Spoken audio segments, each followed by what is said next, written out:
नमस्ते दोस्तों, आज हम जिस बुक के बारे में बात करेंगे उसका नाम है good vibes and good life, जिसे वैक्स किंग ने लिखा है। इस बुक की चर्चा में आज हम पार्ट 2 को कवर करेंगे। पार्ट 1 को हम ऑलरेडी देख चुके हैं। अगर आप पार्ट 1 को नहीं देखे हैं तो प्लेलिस्ट में जाके देख सकते हैं। दोस्तों, पार्ट 2 में लेखक पॉजिटिव लाइफ स्टाइल की बात करते हैं। वो कहते हैं कि कैसे पॉजिटिव लाइफ स्टाइल से हम अपनी वाइब्रेशन पावर को चेंज कर सकते हैं। अगर हमारी वाइब्रेशन पावर उच्च रहेगी तो हम जो भी चीज़ें अट्रैक्ट मैनिफेस्ट करेंगे उसमें हम सफल हो पाएंगे। इसके लिए लेखक जो है वो 10 तरीके बताते हैं जिन्हें फॉलो करके हमारी जो लाइफ स्टाइल है उसको हम पॉजिटिव रख सकते हैं। जैसे कि वो हैं सकारात्मक लोगों के साथ रहें, दूसरा है चेंज योर बॉडी लैंग्वेज, तीसरा है कुछ समय अपने साथ बिताएं, और चौथा है प्रेरणा को ढूंढें, पांचवा है गॉसिप्स और ड्रामा से दूर रहें, छठा है ईगो, और सातवां है न्यूट्रिशन व हाइड्रेशन पर ध्यान दें, आठवां है ग्रेटिट्यूड दिखाएं, नौवां है अपने इमोशंस पर गौर करें, 10वां वर्तमान के प्रति जागरूक रहें, और 11वां है डेली मेडिटेशन करें। इन सब नियम को हम बारी बारी से देखेंगे और डिटेल में एनालिसिस करेंगे। तो लेखक पहला कहते हैं कि सकारात्मक लोगों के साथ रहें। वो कहते हैं ना, संगति का असर पड़ता है। कबीरदास जी ने भी कहा है, कबीर संगत साधु के नित प्रति की जय जाए, दुर्मति दूर बहावसी देसी सुमति बताए। बचपन में जब बाहर वालों से लड़ाई होता था तो लोग बोलते थे कि फला की संगति में रहकर वह ऐसा हो गया है। इसलिए बचपन से एक बात पता है कि अच्छी संगति का असर अच्छा और बुरी संगति का असर बुरा होता है। इसीलिए आप अपनी संगति पर गौर करें। अगर आपकी संगति निगेटिव है, निगेटिव लोगों के साथ आप रहते हैं, उठते हैं, बैठते हैं, तो उनसे दूरियां बना लें। अब दूसरा है चेंज योर बॉडी लैंग्वेज। कई लोगों को आपने देखा होगा कि वो इतने उदास रहते हैं कि उनसे बात करके भी ऐसे लगता है कि हमने कुछ गलत कर दिया। उनसे हमें एकदम नकारात्मक एनर्जी आती है। तो हमें ऐसा नहीं रहना है। हमें देखकर सामने वाला का मूड ठीक हो जाए, ऐसे रहना है। अगर आपका मूड अच्छा नहीं है फिर भी ऐसा एक्ट करिए कि आप सच में मस्त हैं। ऐसा करने से आपकी आंतरिक अवस्था, जो इनर स्टेट है, वो चेंज होगा और आप भी धीरे धीरे अच्छा फील कर पाएंगे। लेखक यहाँ पर मोहम्मद अली की बातों का जिक्र करते हैं। वो कहते थे कि to be a great champion you must believe you are the best, if you are not pretend you are. मतलब अगर आप एक महान विजेता बनना चाहते हैं तो आपको विश्वास करना चाहिए कि आप बेस्ट हो। अगर विश्वास नहीं कर सकते तो प्रिटेंड करो कि आप चैम्पियन हो। अब से आप भी जो बनना चाहते हो उसे मान कर चलिए कि आप बन गए हो, और उस दिशा में मेहनत कीजिए, आपको सफलता जरूर मिलेगी। और अपने तीसरे नियम में लेखक कहते हैं खुद के साथ समय बिताएं। कुछ समय के लिए लोगों से आउट हो जाएं, मतलब दूर हो जाएं।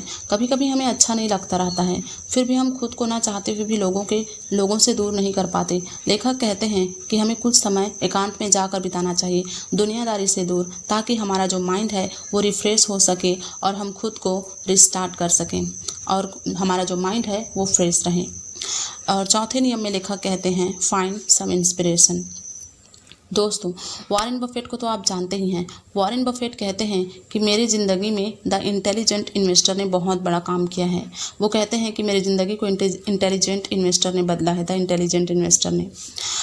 तो अगर वॉरेन बफेट जैसे इंसान को द इंटेलिजेंट इन्वेस्टर से इंस्पिरेशन मिल सकती है तो हमें क्यों नहीं। हमारे लिए भी तो कोई ऐसा चीज़ होगा ना जिसे देखने से हम भी इंस्पायर होकर कुछ कर सकते हैं। चाहे वो मूवी हो या ड्रामा हो, मैटर नहीं करता। मैटर ये करता है कि आप उनसे इंस्पायर हो रहे हो या नहीं। अगर आप किसी चीज़ से इंस्पायर होते हैं तो वो काम ज़रूर करिए, और वो काम करिए जो आपको करने में अच्छा लगता है। इसमें लेखक जो है वो द परस्यूट ऑफ हैप्पीनेस जैसे मूवी की भी बात करते हैं, जिनसे हमें काफ़ी इंस्पिरेशन मिलती है। और पांचवें में कहते हैं गॉसिप्स और ड्रामा से दूर रहें। हम लोगों में से अधिकतर लोगों की आदत होती है कि हम दूसरों के बारे में गॉसिप करके या उनकी बुराई करके खुद खुशी महसूस करते हैं और ख़ुद को सुपीरियर दिखाने का प्रयास करते हैं। लेखक कहते हैं कि जो ड्रामा होता है ना, वो टीवी के लिए होता है। असली ज़िंदगी में ड्रामा जैसी कोई चीज़ नहीं होती है। हम क्यों किसी दूसरे के एपिसोड में जाकर प्ले करने की कोशिश करें जहां वो खुद मेन लीड में हो। हमें उन लोगों से दूरियां बना लेनी चाहिए जो दूसरों के बारे में बातचीत करते हैं, दूसरों की बुराई करते हैं। गॉसिप्स और ड्रामा हमारे जो वाइब्रेशन पावर है उसको कम करते हैं, क्योंकि दूसरों के गॉसिप करके हम खुद को उनसे बेस्ट दिखाने का प्रयास करते हैं और दूसरों के बारे में निगेटिव बोलकर हम खुद की ज़िंदगी में निगेटिव चीज़ों को अट्रैक्ट करते हैं। इसीलिए गॉसिप्स और ड्रामा से जितना दूर रह सकते हो प्लीज़ रहिए। और छठे में बताते हैं ईगो के बारे में। कभी कभी हमें कोई कह देता है तो हमें बहुत बुरा लगता है। हम वो चीज़ को दिन भर याद कर कर के बार बार परेशान होते रहते हैं। जैसे किसी ने हमें कह दिया कि मैं तुमको पसंद नहीं करता, तो हम उसको अपनी ईगो पे ले लेते हैं कि वो हमें क्यों पसंद नहीं करता, आप ला। तो लेखक कहते हैं कि आप किसी दूसरे की वजह से आप खुद को अपसेट कर रहे हैं, इसका मतलब ये है कि आप नहीं हो, ये आपका ईगो है जो आपको ऑपरेट कर रहा है। क्योंकि ये जो आपका ईगो है ना वो हमेशा महत्वपूर्ण फील करना चाहता है, ये हमेशा इंस्टेंट ग्रेटिफिकेशन चाहता है, दूसरों से शक्तिशाली बनना चाहता है। यही कारण है कि कभी कभी लोग वो खरीदते हैं जिनकी ज़रूरत उन्हें नहीं है और उन लोगों को इम्प्रेस करने के चक्कर में रहते हैं जो उन्हें पसंद नहीं रहता। ईगो के कारण ही कभी कभी हमें दूसरों की खुशी से प्रॉब्लम होती है। ये हमें समझ व प्यार से प्रिवेंट करता है। लेखक कहते हैं कि दूसरों के पर्सपेक्टिव को सुने पर उनकी लाइफ के बैटल में खुद ना उतरें। दूसरों से प्रॉब्लम शेयर करना और इन्फॉर्मेशन लेना अच्छी बात है, अगर हमारा इंटेंशन सही हो, अगर हमारा इंटेंशन दूसरों से सुपीरियर दिखने का ना हो। और 7वें नियम में लेखक न्यूट्रिशन एवं हाइड्रेशन की बात करते हैं। लेखक इसमें एक क्वेट्स देते हैं, जैसे what you consume consumes you, what consume you control your life. हमें हेल्दी फूड खाना चाहिए, हमारे सेहत के लिए अच्छा होता है। जो हेल्दी ऑयली फूड होते हैं वो लो वाइब्रेशन वाले होते हैं, जो हमारे मेंटल और फिजिकल दोनों ही कंडीशन में अच्छे नहीं होते हैं। यहाँ पे सिमोनसन नाम के एक वैज्ञानिक है जिन्होंने फूड पर रिसर्च किया था। उनका रिसर्च था इलेक्ट्रोमैग्नेटिक वेव ऑन फूड। इसमें उन्होंने बताया है कि कैसे हम अलग अलग प्रकार के जो फूड्स होते हैं उसमें जो वाइब्रेशन होती है वो अलग अलग प्रकार की होती हैं। उन्होंने 4 कैटेगरी बताया। पहले कैटेगरी में वो फूड आते हैं जिनमें हाई वाइब्रेशन होता है। इस प्रकार के जो फूड है उसमें होते हैं फल, हरी सब्जी, ऑलिव ऑयल, सोयाबीन्स एट्सेट्रा, जिसमें हाई वाइब्रेशन होती है। और दूसरी कैटेगरी में लोअर वाइब्रेशन वाले फूड आते हैं, जैसे कि उबली सब्जियाँ, दूध, मटर, eggs, cooked fish, sugar cane etcetera. और तीसरी कैटेगरी में वेरी लो वाइब्रेशन वाले फूड आते हैं, जैसे cooked meats, coffee, tea, chocolate and etcetera. और चौथे प्रकार में ऐसे फूड आते हैं जिनमें कोई वाइब्रेशन ही नहीं होती, जिसमें कोई एंगस्ट्रॉम की एनर्जी ही नहीं पाई गई, जैसे कि वाइट ब्रेड है, वाइट शुगर है, ब्लीच्ड फ्लोर है इत्यादि। इसलिए हमें पहली कैटेगरी के जो फूड हैं उसको प्रीफर करना चाहिए और जो लास्ट कैटेगरी के फूड हैं उनसे दूर रहना चाहिए, क्योंकि ये हमारी जो वाइब्रेशन है उसको लो करती है। और इसके बाद लेखक जो है वो हाइड्रेशन की बात करते हैं। लेखक कहते हैं कि हमारे बॉडी में 70 से 75% वाटर होता है, इसलिए ज़रूरी है कि हम हर वक्त पानी पीते रहें ताकि जो हमारा बॉडी है वो हाइड्रेटेड रहे और लेजीनेस से दूर हो सके। और अपने 8वें नियम में लेखक जो है वो ग्रेटिट्यूड की बात करते हैं। लेखक कहते हैं कि अगर आप इसलिए शिकायत करते हो कि आपका स्कूल अच्छा नहीं है तो आप ये सोचें कि किसी के पास आज स्कूल ही नहीं है, कोई पढ़ने ही नहीं गया। अगर आप इस बात की शिकायत करते हैं कि आप मोटे हैं तो आप ये बात सोचें कि किसी के पास एक वक्त का खाना भी नहीं है। अगर आप अपनी जॉब से नाखुश हैं, उसकी शिकायत करते रहते हैं तो आज किसी के पास जॉब ही नहीं है। इसलिए जो है जितना है उसके लिए आप ग्रेटिट्यूड दिखाएं और हमेशा ग्रेटफुल रहें। और इन सब की शिकायत सोशल मीडिया पर करने से पहले थोड़ा रुक कर समझें और आज जो हैं उनके लिए थैंकफुल रहिए। वो कहते हैं ना, जितना आप शुक्रगुजार रहेंगे किसी चीज़ के लिए, आपको और ज़्यादा चीज़ें यूनिवर्स ला के देगा ताकि आप शुक्रगुजार हो सकें। और अपने 9वें नियम में लेखक कहते हैं स्टडी योर इमोशंस।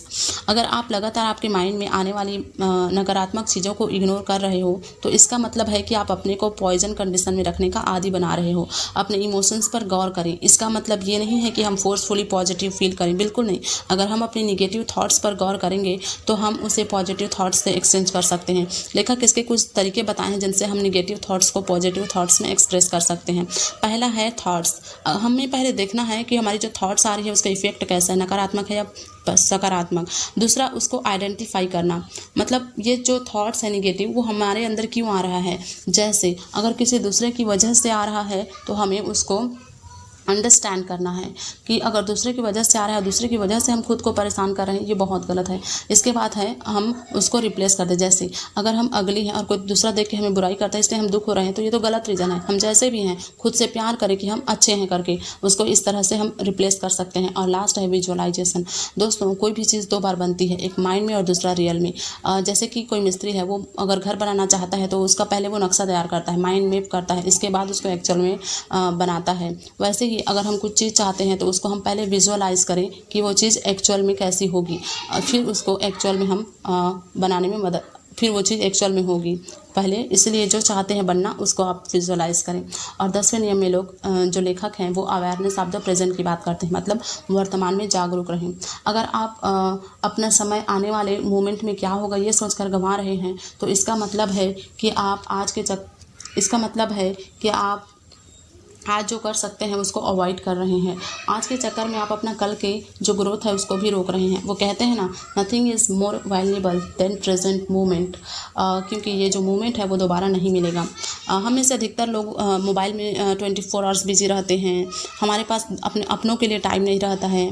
तो मैं आपको बता दूं कि जो टेक्नोलॉजी है ना वो जीने का सब्स्टिट्यूट नहीं हो सकता, ये सिर्फ एक टूल है जो हमारी लाइफ को आसान बनाती है। और कभी ये बात ना भूलें कि जो हमारी लाइफ है वो टू शॉर्ट्स है, हम हर दिन अपने मौत के करीब जा रहे हैं। इसीलिए अपने वर्तमान मोमेंट में क्या कर रहे हैं इस पर ध्यान दें। और अपने 11वें नियम में लेखक जो है वो मेडिटेशन की बात करते हैं। हमें हर रोज़ 15 मिनट मेडिटेट करना चाहिए ताकि हमारी जो मेंटल स्टेट है वो अच्छी रहे। आप हर दिन 15 मिनट मेडिटेट करेंगे तो पाएंगे कि आपका जो मानसिक स्वास्थ्य है वो बेटर होता जाएगा, और आप जो काम करते हैं उसमें आपकी जो सफलता है वो बढ़ती जाएगी। इसीलिए इन सब तरीकों को अपना के आप जीवन में पॉजिटिव रह सकते हैं। अगर आपको पॉजिटिव लाइफ स्टाइल चाहिए तो ये वीडियो आपके लिए सही है। Thank you so much.